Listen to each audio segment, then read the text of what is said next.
How's it going, everybody? Bryan Alvarez here on Wrestling Observer Live. We are here every day, Monday through Friday, noon Pacific, 3 Eastern, Sunday, 3 Pacific, 6 Eastern. Well, it's Friday here on the show, and, well, you don't know what that means, because you never know what's going on in this business. Because today, Vince is back. Yes. Vince McMahon has returned to the WWE Board of Directors. Now, exactly what all of this means, the story is not over now. There's a lot of things going on. But right now, he is back. And we're going to go over all of it after the break. But essentially, Vince claims that he must be there to facilitate a sale of WWE. He must be back. Now, WWE did send out a letter to the talent, which I have right here, and this is what the letter says. Today, WWE formally announced that our founder, Vince McMahon, has rejoined the company's board of directors. The management team will remain in place with Stephanie McMahon and Nick Khan as the co-CEOs and Paul Levesque as the chief creative officer. And we are at a unique moment, blah, blah, blah, blah. So what they're saying right now is that Vince is back to facilitate a sale, but that's it. Does anybody here believe any of this? Anyway, we'll talk about all of this after the break, because there's a lot going on, and we'll never have time to cover it all, but we're going to do our best. And there's a little bit of other news as well, but not sure anything's going to trump this insurrection here on January 6, 2023, but we shall see. Back in a moment with more Observer Live.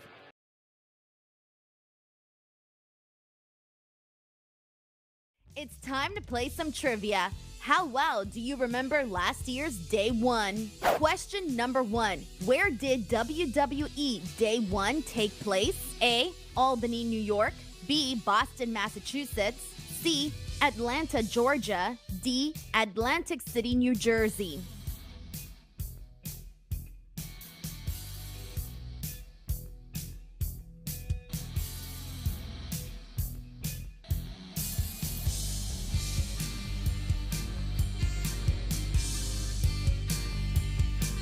The correct answer is Atlanta, Georgia. WWE Day 1 was held at the State Farm Arena. Question number 2. What was the opening match at WWE Day 1? A. The Usos versus The New Day. B. RK Bro versus The Street Profits. C. Drew McIntyre versus Madcap Moss. D. None of the above.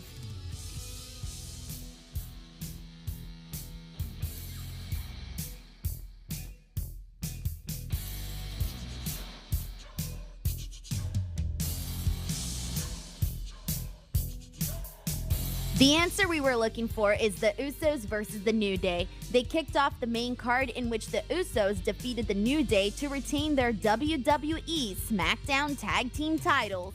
Question number 3. True or false? Maurice interfered in The Miz's match against Edge, thus allowing Miz to get the victory. A. True. B. False.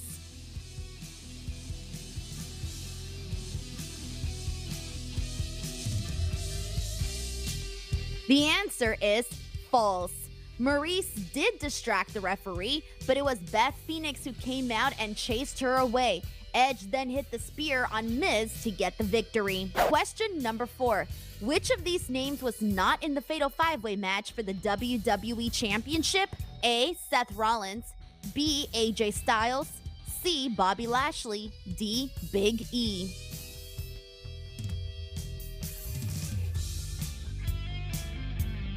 The answer is AJ Styles. He was not in the match. The Fatal 5-Way included Brock Lesnar, Big E, Seth Rollins, Kevin Owens, and Bobby Lashley. Question number 5. Who did Brock Lesnar pin in the Fatal 5-Way to win the WWE Championship? A. Kevin Owens. B. Bobby Lashley. C. Big E. D. Seth Rollins.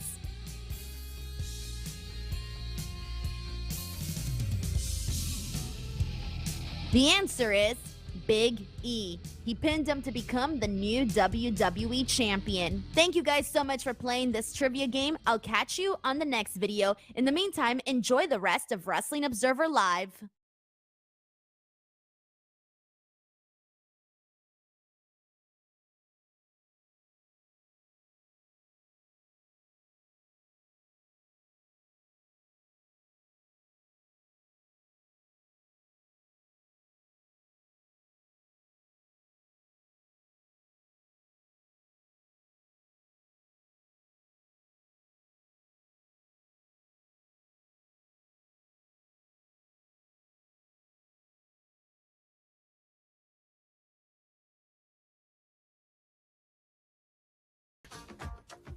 Back in the show, Bryan Alvarez here, Wrestling Observer Live. Mike Sempervive, also of WrestlingObserver.com. Gonna try and get Dave on today, but he couldn't do it. He's actually doing another show right now. But if you are not a subscriber to WrestlingObserver.com, this might not be the worst day. I think he and Garrett will be up later tonight with a subscriber-only show. He'll be up with me this weekend with a subscriber-only show. And we'll have a lot of stuff. The new Observer has a lot on this story, although way more came out today. Yesterday's Observer was all about what he had threatened, and then when we woke up today, it all had come to pass. So, I guess, where to begin with this story? Well, I suppose we could start with this from the front page of WrestlingObserver.com. Friday, SEC filing confirmed that former WWE Chairman and CEO Vince McMahon is officially back on the company's board of directors, with 3 existing seat holders ousted and 2 others resigning. Those ousted were very much behind pushing for the investigation of Vince McMahon. This follows Thursday's news by the Wall Street Journal that McMahon was plotting his return to WWE in order to pursue a sale and be involved in the company's upcoming media rights deals. He resigned as both chairman and CEO in July 2022.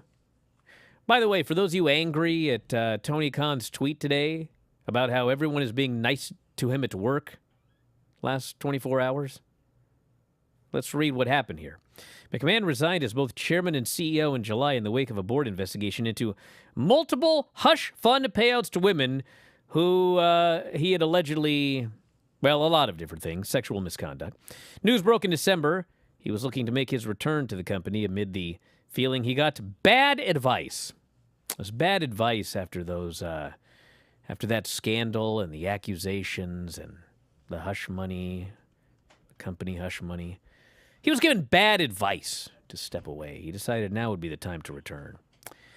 10 a.m. Friday, WWE issued a press release in which they said they welcomed McMahon's return and are looking forward to exploring all strategic alternatives to maximize shareholder value.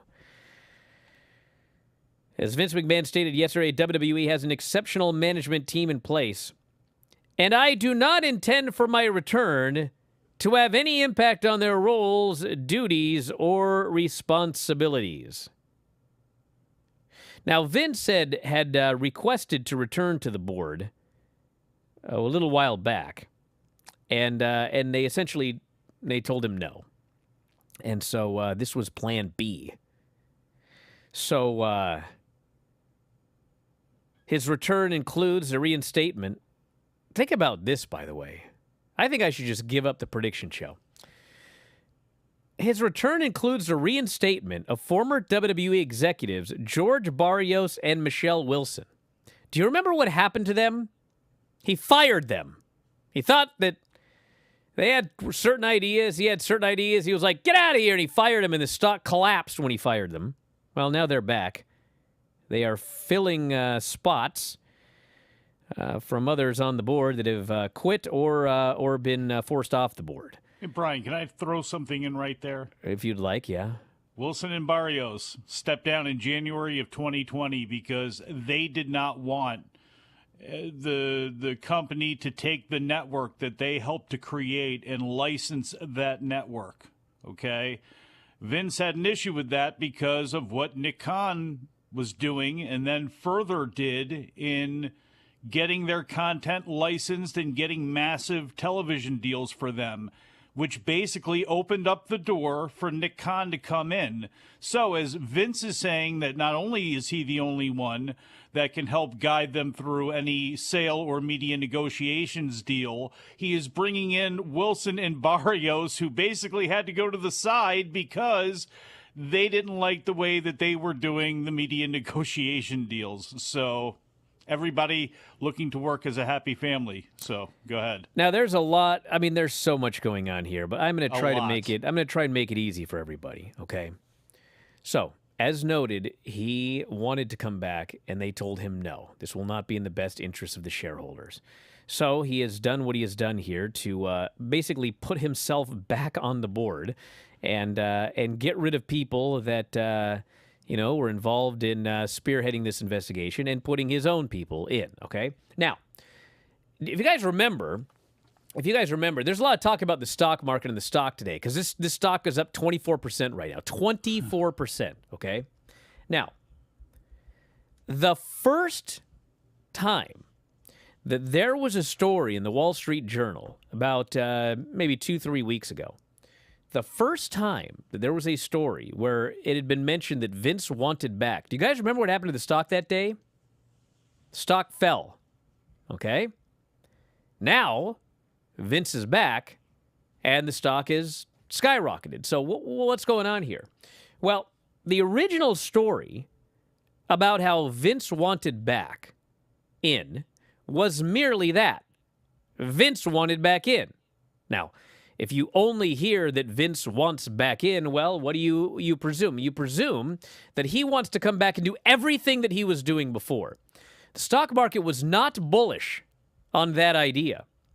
The difference here, which is very important, the difference here is that Vince claims that I am not coming back to do all of those things that I did before. As I noted before the break, they did send out a letter to talent. There's an all-employee meeting that's going to kick off in 12 minutes now. It does not involve the wrestlers, the talent, anybody. It's only the company employees, okay? I want to make that clear. But in the message that they sent out to talent, it specifically said, Vince has rejoined the board of directors. The management team will remain in place. Stephanie McMahon and Nick Khan as co-CEOs, which that tells you that what they're claiming is Vince is not coming back to regain his role as CEO. And it notes that Paul Levesque is still the chief creative officer. So what they're claiming is that Vince is not coming back to head creative. They're claiming, and Vince is claiming, that he is only coming back because they are gearing up to do negotiations for a new television deal. And Vince believes that this is the prime opportunity to sell this company. It can only be done with him, which in fact legally it can because he can block a sale. And so therefore he must return to facilitate the sale. This is why the stock has skyrocketed, okay? Now, it does not appear that a sale is imminent. I honestly don't know if he actually wants to sell. He says he does. They say that's why he's coming back. But I don't trust this guy. I don't know about the rest of you. I don't want to be a conspiracy theorist. But does anybody on this planet actually believe that literally he has no desire to come back and run creative and have his hands in everything? The reason that he's coming back is, I'm sure, he wants full control over everything again. And obviously, if there is a sale, he wants to capitalize on this sale. And he wants to make it clear, or he wants to make sure that if there is a sale, he will somehow guarantee his position in this company when it is sold. Now, you know, we learned from Ted Turner that nothing like that's ever a guarantee, okay? But I think that's what he wants. And I think he also knows that if this company is sold and he is ousted, well, once it's sold, there's no way he's getting back in. So there's a lot going on. But right now, the claim is he's just there to help facilitate this sale, which the stock market, investors are like, they're fine with that.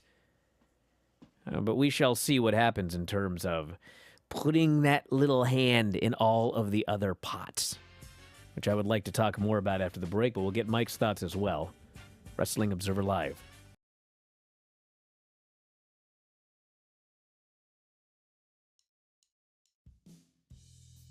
And this one is Guess the Price. So what I did is I went to Shop AEW and I found just like a bunch of random items. And I'm going to put you to the test here and see if you can figure out how much these items actually cost based on what they are.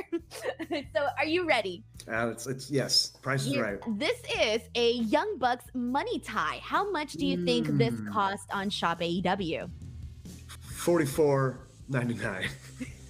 Okay, I will tell you, you're a little bit far off. It's actually $24.99. Man, I saw money. I thought it was expensive.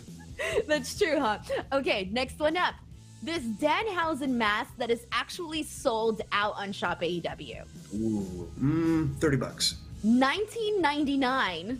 All right, next one. This AEW All Elite Pet Bowl.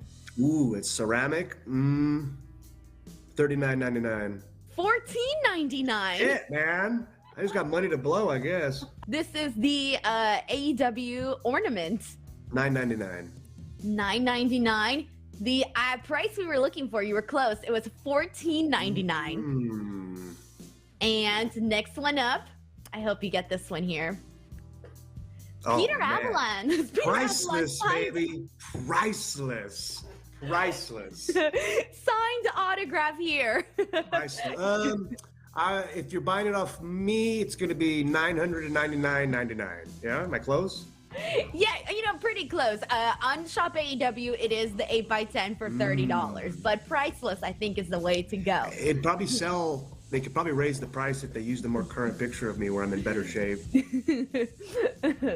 Next one up, we got this Orange Cassidy bobblehead here, and it's a limited edition. $49.99. You know it, $49.99. That's right, because I have one. Oh, sweet. Or I should probably say sweet. I don't have one. Sorry, Orange. All right, we got two more. Next one up here is these Santana and Ortiz chancletas. So they're sandals. Oh, those are lethal weapons. I didn't realize they're selling weapons on the damn website. Oof. Do you have to get a permit? You apply for a permit? Right? I know. We should need like some sort of license. Yeah, right? $19.99. Close. $21.99. Not bad. Chancletas. Here we go. This Danhausen, very nice, very evil, lightweight Jackethausen. Oh, it's a lightweight Jackethausen. $44.99. Ooh, it is actually $135. It's pretty pricey. It's up there. Alrighty, Peter, there you go. That is a wrap for us here today.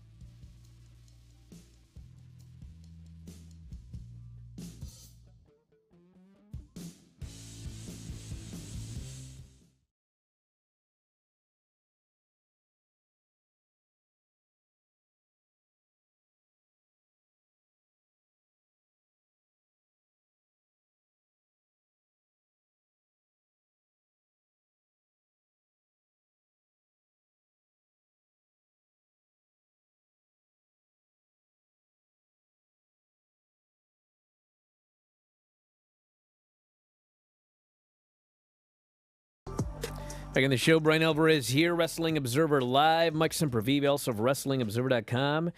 Anything you want to add, or should I continue on? That's up to you. It's your show. Well, Would you like me to throw in a little something here? Or I got more I can say, and then you can jump in if you want. We got a half hour.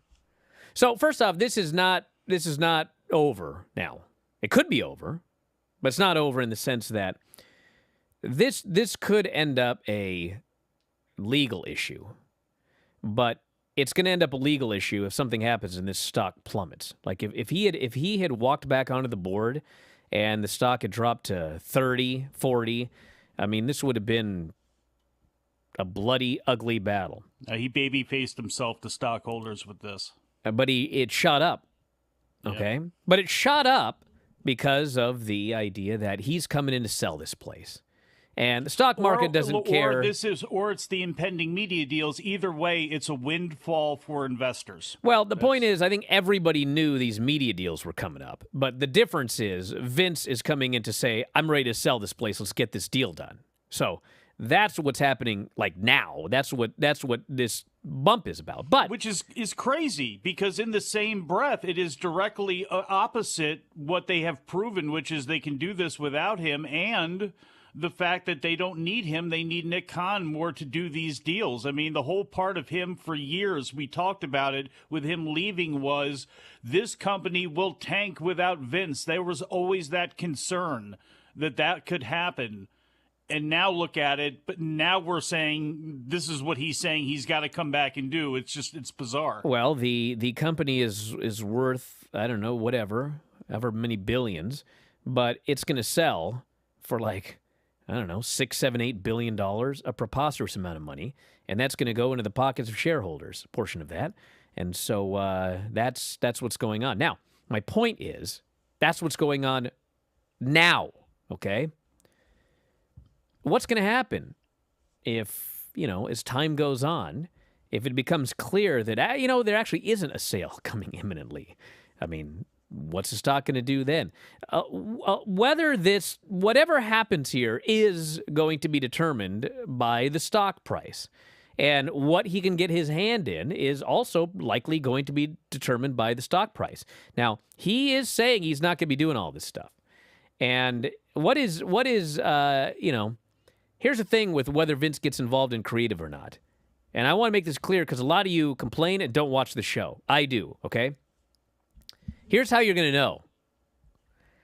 First off, if he's there every week, it's going to be a pretty good indication, okay? But here's how you're going to know if he is pulling those strings behind the scenes. Well, when you see a mass layoff, pretty good indication. That's number one. Number two, when that Raw show ends and they got no matches announced for next week, that's pretty good indication. When that Raw show ends and they've got 5 matches announced and 2 of them happen the next week and 3 don't happen at all, that's a pretty good indication. When guys get all their information about what they're going to do next Monday on Tuesday or Wednesday or whatever, and then all of a sudden on Monday it's all different, you're going to have a pretty good indication, okay? I know I do these Raw reports, and I talk about things, and, some things are stupid, and so you cherry pick, that means Vince is back. He ain't back right now, okay? But trust me, you're going to know immediately when that guy is back in charge of creative. Even if he's hiding in some bunker on Jupiter and madly texting all of his information to Hunter and Steph, you're going to know. Trust me. Now, what's really sad, if he comes back, is all these people that work there. Because, listen, I have not talked to everybody. But I talked to a lot of people, and I've talked to people that talk to a lot of other people. And I'm not going to sit here and tell you that everybody, every last single person was happy when that guy was gone. But you know what? Most of them were. You know what happened? For most of those wrestlers, and what's funny is like, the show still sucks, blah, blah, blah. Hey, you know what? When What's-His-Face wins the title, they go, you deserve it or whatever. No one deserves a belt. It's fake, okay? But you know what those people deserve? They deserve to not hate going to work, okay?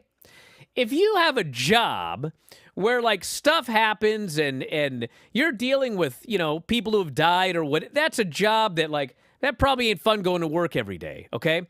But there's no reason that you should hate going to work for a wrestling company. The reason people hated it was because of one guy who liked to make everybody's lives miserable. Well, that guy got ousted, and you know what? A lot of people suddenly had fun going to work again. It wasn't so bad. You could go to work, and you would know what you were going to do, and you would do matches, and you'd have fun, and you could actually talk to the guy in charge, and he actually would really legitimately listen to your ideas, and he'd let you do this, and he'd let you do that, and he'd call you up and pay you more, all this stuff. The morale, since Vince left, is night and day. Night and day. Now these poor blokes may have to suffer again? God. All I heard about was miserable people today. Like, God, are we really going to have to go back to that again? Well, you know what? He says no. I don't believe him. I hope for the best for you guys. I cross my fingers. I wish for only the best for all the wrestlers that work there. Even the ones that have bad matches. They're all people. I hope for the best. And man, everyone getting on poor Regal. Golly. Come on.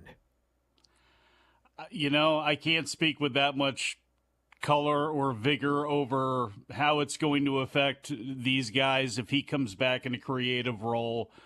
Right now, in reality, because he's not even in a creative role, at least that's what he's saying. And I know what you're saying, absolutely. But, he's asking to come back to join the board, and how they responded back to him. Yes, they unanimously responded back to him saying that your return at this time is not prudent. It's not prudent at this juncture because there's still investigations pending. And what is also being maybe overlooked in this is, quote, a variety of factors, including non-public information the board has become aware of and its risks to the company and its non-public information. There's more, everybody, that hasn't come out yet. Of placing a greater spotlight on these issues, unquote. And we heard about the issue with the spa member in California that caused her boyfriend to come to a WWE event with a baseball bat and get turned away. And we remember that story. And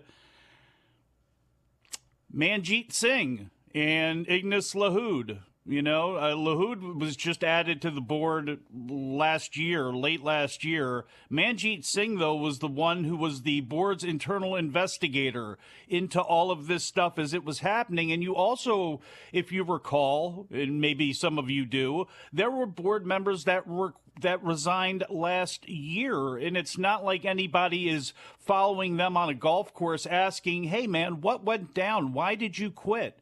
We still don't know why those people quit. That was after a whole bunch of palace intrigue had taken place. And I know there's the palace intrigue part of this and all of it and the obvious what it could lead to if he does get involved in creative and all that sort of stuff and how these people can work together. But this guy also has been accused of coercion. He's been accused of rape. We have the Chatterton thing being brought up. We had another suit that has been brought because the statute of limitations, they changed those rules. So, yeah, but how dare Tony tweet? But how dare Tony tweet? God. Is that what this has come to? Yeah, that's what it's come to. For some people who are that simple-minded, that's what this thing has come to, because they can't step back and look at this. And when you unfold the picture, it goes in a lot of different ways. Financially, this, that, the third. There's a lot of different moving parts here. But when you stand back and remember what this guy is in trouble for,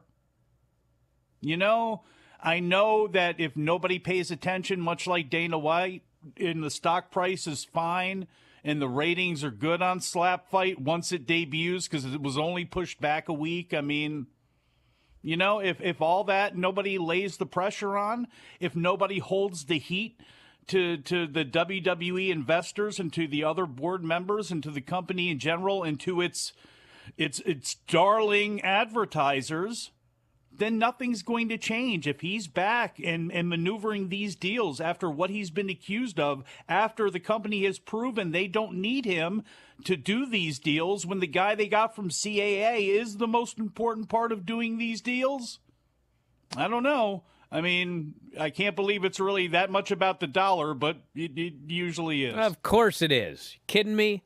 It's all about the dollar. Pathetic. Well, that's the way things go, dude. Still pathetic.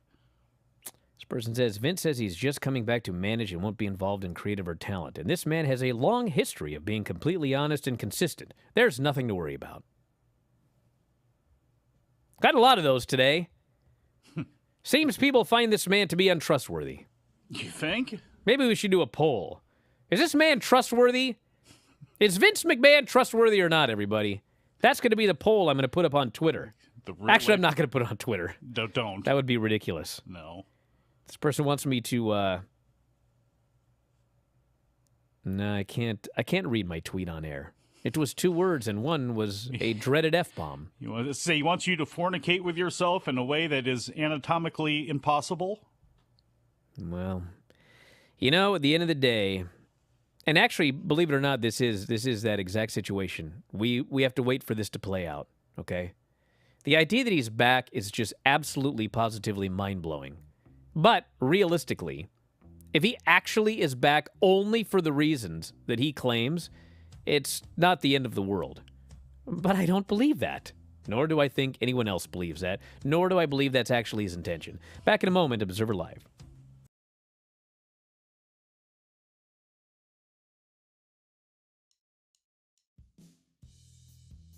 First game that we are going to play today is word association. So here we go. The first one up, Jon Moxley. Crazy. What a lunatic. What a crazy, crazy man. But man, his matches are nuts, and they're I can't look away. Adam Cole. Baby. How can you not? That's a given, right? It is a given, like instantly. Orange Cassidy. Too cool, man. He's the coolest guy in school. Wonderful guy. The Acclaimed. I love their raps. I really do. They are hilarious, man. So I would say Max is creative, and Bowens, he's jacked. Darby Allin. Let me change the word. I said crazy about John. Darby's a lunatic.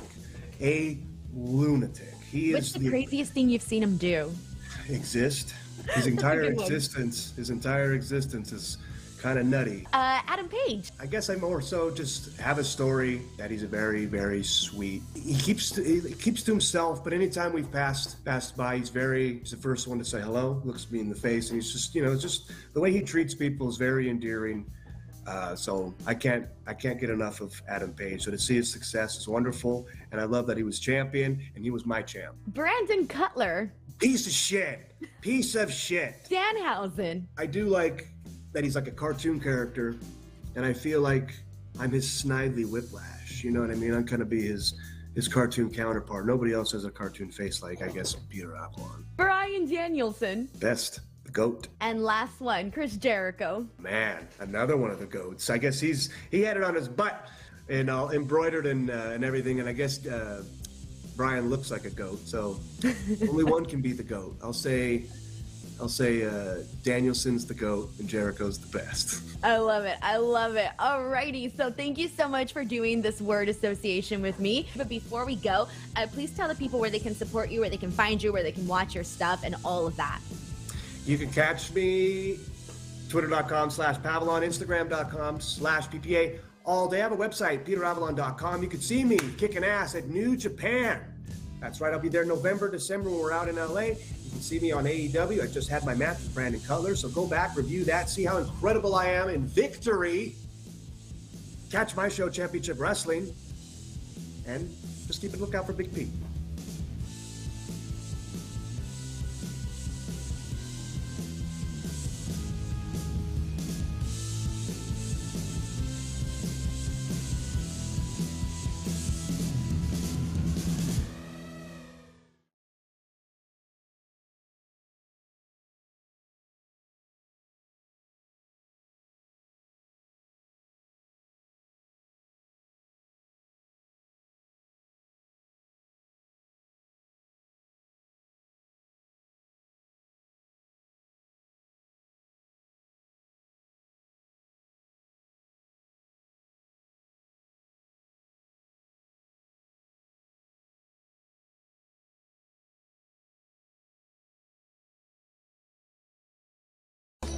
You remember when old Vince left? I do. Remember the number one question everybody had when he left? Oh, there were several. Which one are you referring to? What is this bloke going to do? Oh, yeah. That was the number one question. Yeah, kind of. Is he going to take up painting? Is he going to Some go to the pottery senior classes? center and play bingo? What's this guy going to do? So What are they playing now? What's that sport they're all doing? The pickleball? Just imagine him out there in Vero Beach, or where's he at there? And hey, you know something about old people? What's that? Well, a couple of weeks ago, just to toes lighten the hurt? mood a little bit. A couple of weeks ago at my gym, they've got some classes, and they've got cardio kickboxing and these other ones. And one morning I decided, you know what? I'm gonna take this cardio kickboxing class. That sounds like a lot of fun. So, to digress even further, do you know that when I was in kindergarten, they had a couple of after-school activities that you could do as a kindergartner? And I will never forget that I liked the Muppet Show. Man, we're really going on all sorts of circuitous paths here. I liked the Muppet Show, and I wanted a Kermit the Frog doll, and there was no Amazon, and we couldn't find one. And so my father, which if you know my father, this is an even more astounding story. He and I sewed a Kermit doll. Okay. And so around that time, I got into kindergarten, and there were after-school programs, and one of them was sewing class. And I thought, I should take sewing class. I want to learn how to sew so I can make more Muppets, okay? So signed up for it, and I remember I was a little tiny little bloke, and I went to the class I was supposed to go to. I went to the room after school, and I opened the door, and there's 30 girls and not one boy. And I freaked out, started crying, went running, missed the bus. I'll never forget it. One of my earliest memories. I should have just gone in. But anyway, so I decided I was going to go take this cardio kickboxing class.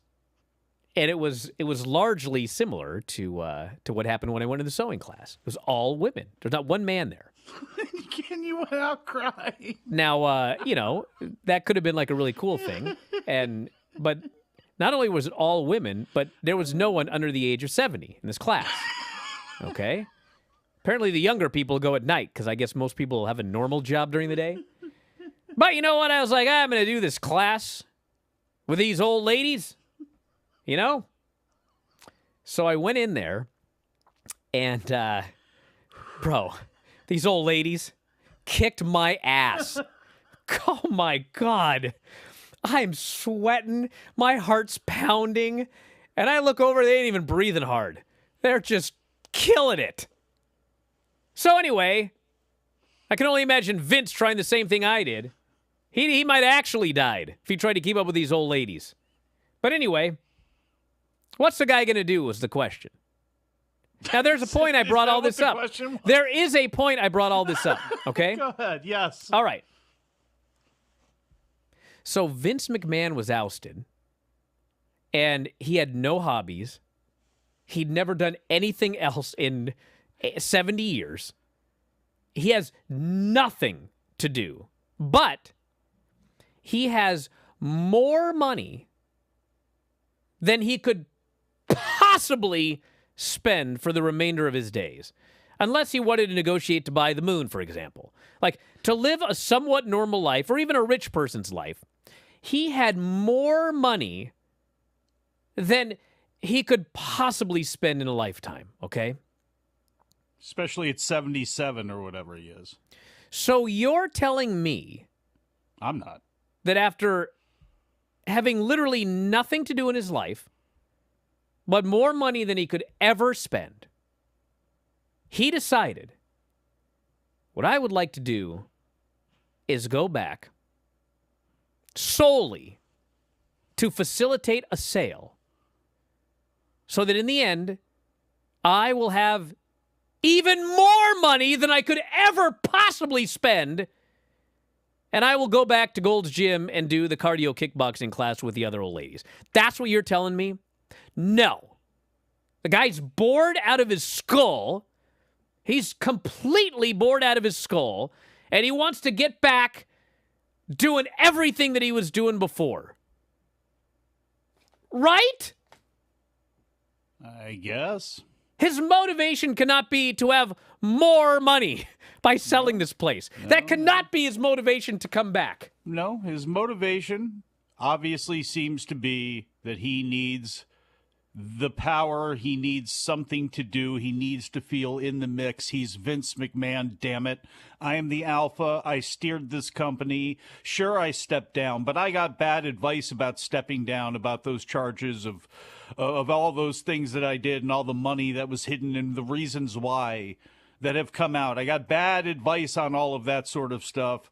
I need to be there. Yes, I'm sure that's what it is. But when you have all of that money, when you have that kind of drive, when you have that all of those things at your disposal, including the fact that you have sidestepped, for the most part, some real public outrage over the type of person that you have been accused of being, and you've been able to really sidestep that and really put yourself in a rare air.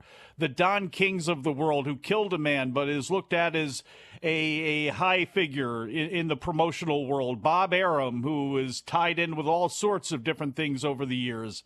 You know, people like that. Vince McMahon has fit in perfectly with those guys. And he could do anything else. He could fund something else. He could find something else to do.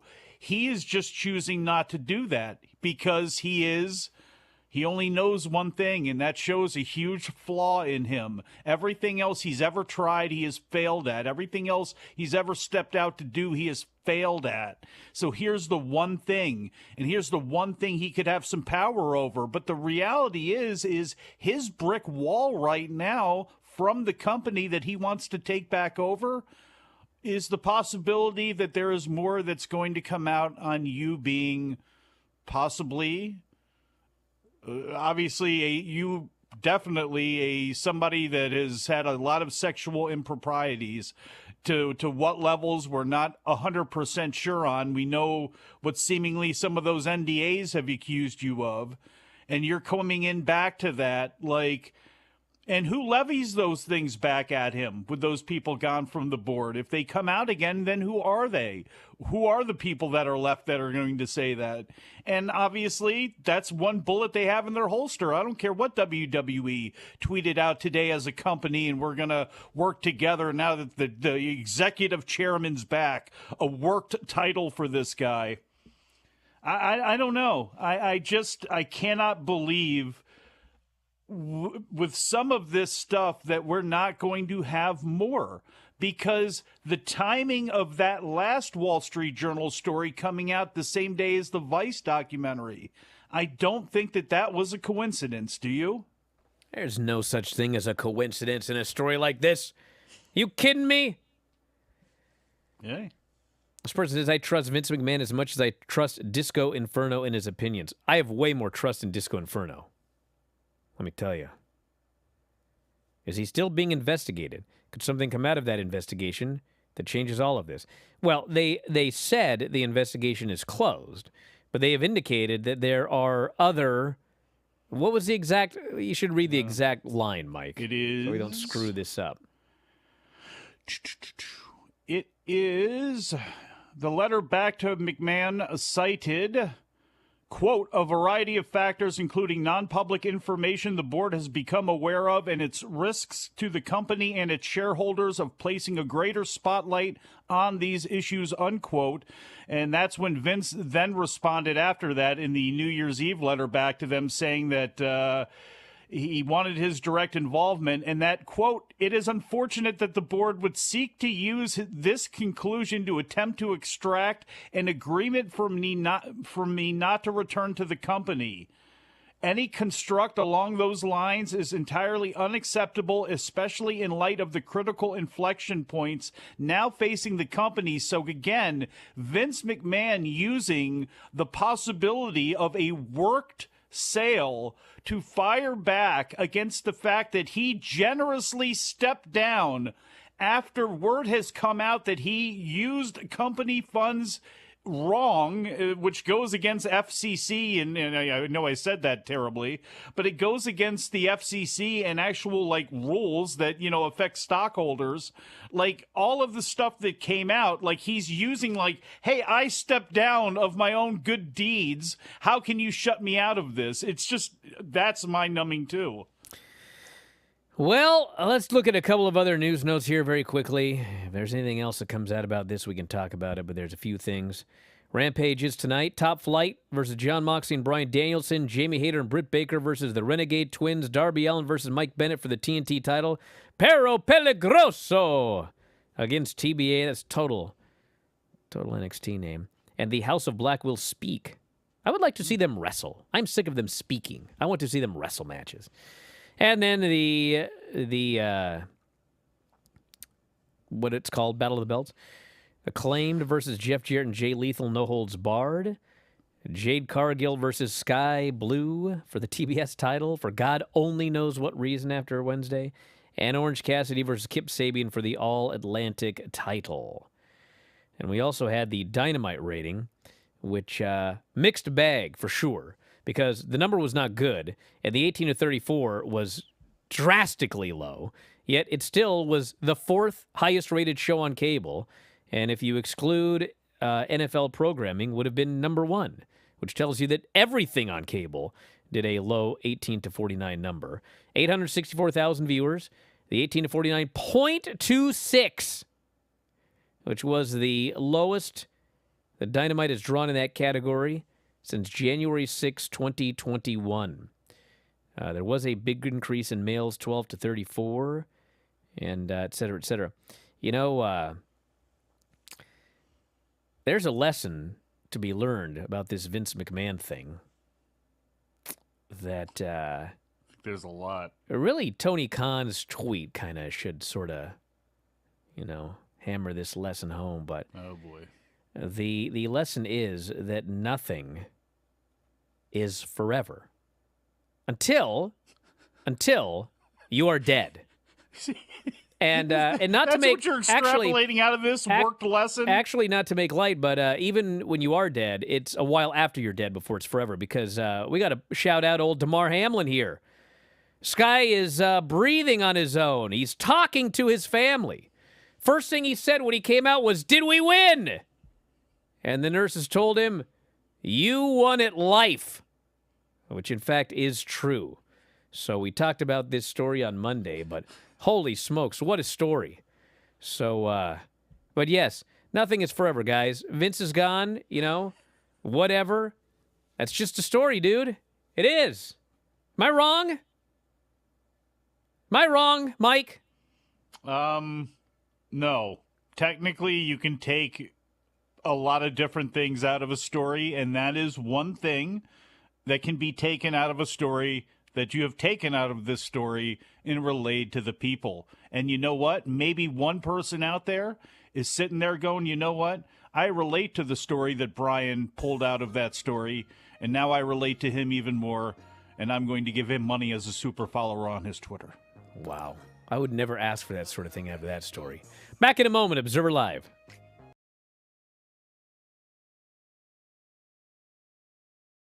It's time for another trivia game. How well do you remember last year's Survivor Series? Question number 1. Where did WWE Survivor Series 2021 take place? A. Chicago, Illinois. B. Philadelphia, Pennsylvania. C. Pittsburgh, Pennsylvania.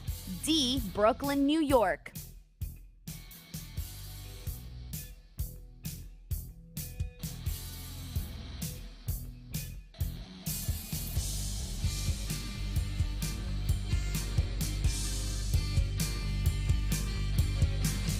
The correct answer we were looking for is Brooklyn, New York. The event was held at the Barclays Center. Question number 2. This Survivor Series celebrated the 25th anniversary of The Rock's WWE debut back at the 1996 Survivor Series.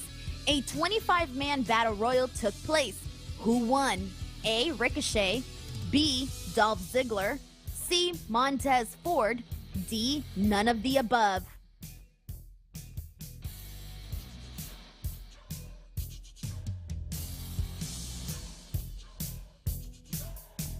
The answer is none of the above. While all these names competed, it was Omos who won the Battle Royal. Question number 3. For the Women's Survivor Series elimination match, was Queen Zelina on Team Raw or Team SmackDown? A. Team Raw. B. Team SmackDown.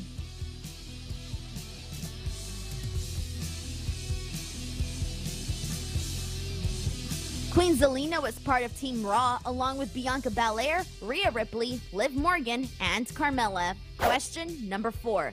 Who had the most eliminations in the Women's Survivor Series match? A. Toni Storm. B. Sasha Banks. C. Bianca Belair. D. Shayna Baszler.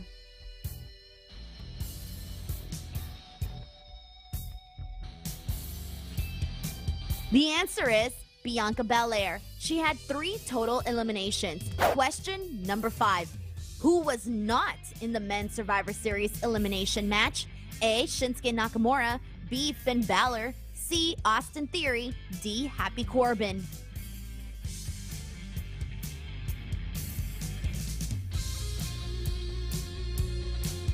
The correct answer is Shinsuke Nakamura. He was not part of it because he wrestled Damian Priest that night on the pre-show. Team Raw was actually composed of Seth Rollins, Finn Balor, Kevin Owens, Austin Theory, and Bobby Lashley.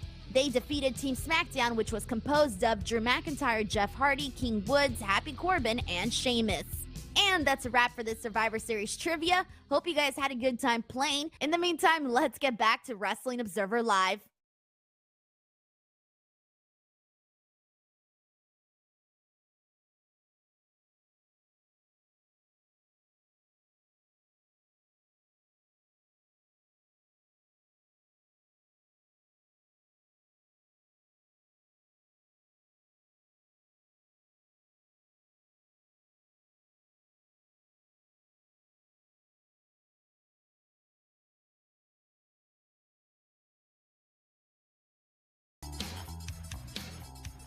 In the wake of video emerging of UFC President Dana White and his wife exchanging slaps during an argument on New Year's Eve, the debut of White's new Power Slap League has been delayed a week.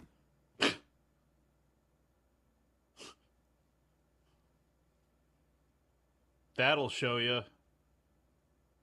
Jesus Christ. Start talking or I'm going to start cursing. You know, if you want a feel-good show, if I got one for you. Last night's Bryan and Vinny show. Hey. Vinny and I spent almost 90 minutes talking about our trip to the Climate Pledge Arena, where we watched AEW Dynamite. An excellent feel-good show with local boy done good Darby Allin winning that TNT title from Samoa Jones in the main event.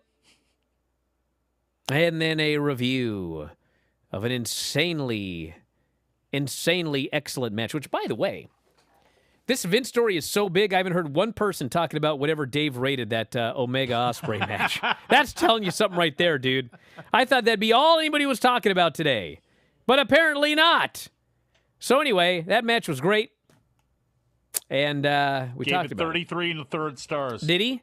He did, something like that. Wow. I think I gave it 15. Nobody got on me, though. Even?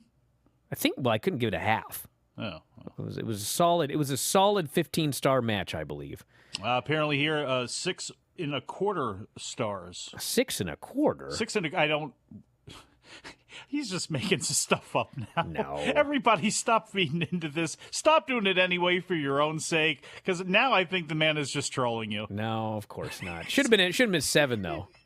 You know, we had a guy who went back. Why was it 7 1/4? We went back and we had a guy who watched all of those Okada versus Omega matches, and they said this one was better than all of them. It damn sure may have been. I'm going to have to go back and watch them, but anyway. You know what? At the end of the day, everyone, who cares? Give it whatever you want. Pull a granny and give it a 12. We'll talk to you next time, everybody. Wrestling Observer Live.